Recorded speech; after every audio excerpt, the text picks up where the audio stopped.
চৌধুৰী ডাঙৰীয়াৰ নেতৃত্বত ডক্টৰ হিমন্ত বিশ্ব শৰ্মা ডাঙৰীয়াৰ নেতৃত্বত কেন্দ্ৰীয় চৰকাৰ অসম চৰকাৰৰ লগত আলাপ আলোচনা কৰি যিমানখিনি অসমত মিলিটেণ্ট গ্ৰুপছ আছে তেওঁলোকৰ লগত আলাপ আলোচনা কৰি শান্তি চুক্তি কৰা হৈছে।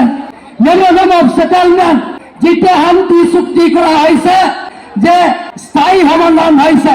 আজি আপোনালোকে চাওক অসমখনৰ এতিয়া বন কালচাৰ নাইকিয়া হৈছে।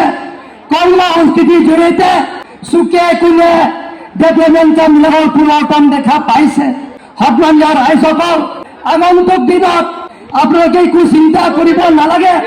কাৰ্বি আংলং আৰু ডিমাছাৰ অসমত সকলো চুকে কোণে ৰাস্তা পদূলিৰ পৰা আৰম্ভ কৰি লগতে খোৱা পানী আঁচনিৰ পৰা আৰম্ভ কৰি LP school, ME school, high school, college, ইউনিভাৰ্চিটিলৈকে আমাৰ চৰকাৰে আৰু মেডিকেল কলেজলৈকে আজি আমাৰ চৰকাৰে প্ৰত্যেক জিলাত সেইটো আপোনালোকে স্থাপন কৰা আপোনালোকে দেখা পাইছে। মূল্যৱান ভোটটো পদুম ফুলৰ চিনত ভোট দি